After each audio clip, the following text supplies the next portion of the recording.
Now, I meet a lot of small business owners when I travel around. So why am I always talking about a Jacksonville small business everywhere I go? It's because of Andy Harold. I met Andy, I was here in 2010, about a year and a half ago in the summer. I think it's summer now when I come down here because I live in Maine. Anyway, he's a small business owner, and he recently retired from the U.S. Naval Reserves. But when I was down here the last time, this probably resonated with you, he had just been called up in the reserves, and he was serving. He just finished a 10-month tour. And who had to take over in his business? His wife and his number two.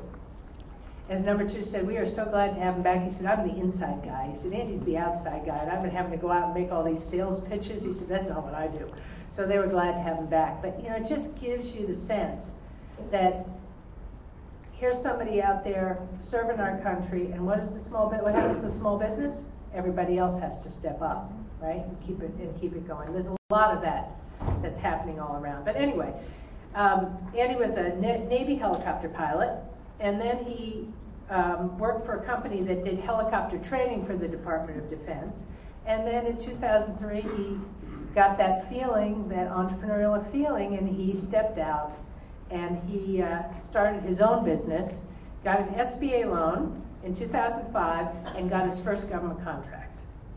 And in 2006, he got another, even bigger contract because he came to one of our SBA local matchmaking events, which I encourage you to do.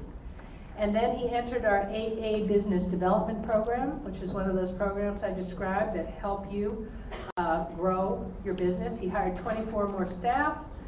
And then in 2008, he got what we call a Patriot Express loan, which is for veterans, reservists, and military spouses, and he's already paid that loan back.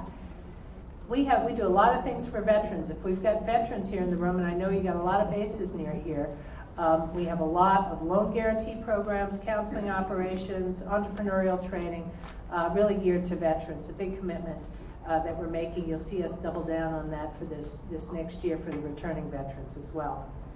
And then after the Recovery Act passed, he got a 7A loan with those no fees for $750,000. And he made this simulator that trains troops if your vehicle gets flipped upside down in battle. So, a little bit of a scary thought. I did not try out the simulator when I was here. And he has recently now turned around, he said to me right before, he says, "I'm giving back." Well, what's he doing? He has launched a Florida-based 8A Alliance, and it's a nonprofit, and he is going to strengthen, train, educate, and promote 8A business owners and help train you how to go get those government contracts all across Florida. So where's Andy? I want to thank him.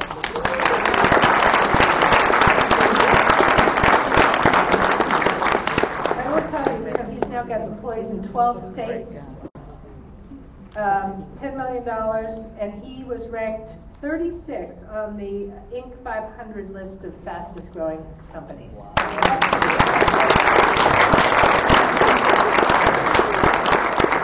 So this is what we're talking about, right?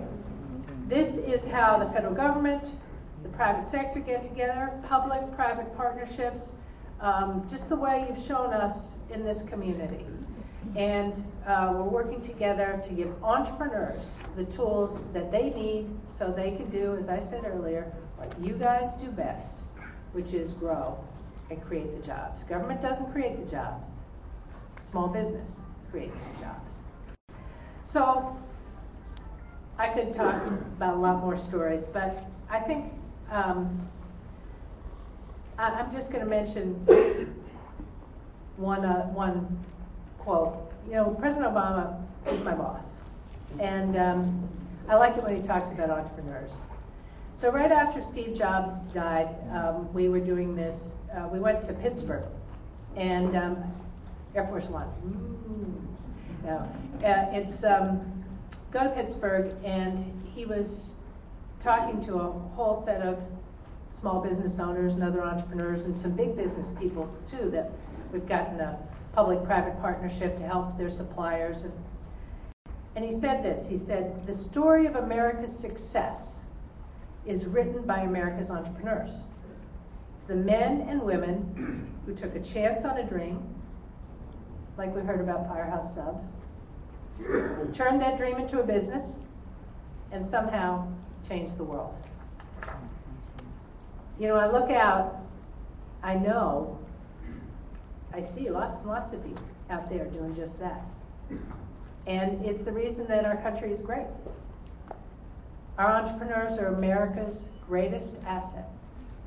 And if we're going to go out and we're going to build a future for this company, we're going to have a blueprint for an economy that is going to drive prosperity for everybody all across this country and give access and opportunity, it's going to be because we support people like you, our entrepreneurs, our small business owners, in a great community like Jacksonville. And we're going to do it by partnering with folks like the mayor, city council, the chamber, all of our great assets. And we pledge, as the mayor said, to be there every step of the way to make sure we can create a prosperous country who can compete, create jobs, and have success all across the globe. Thank you for being part of that.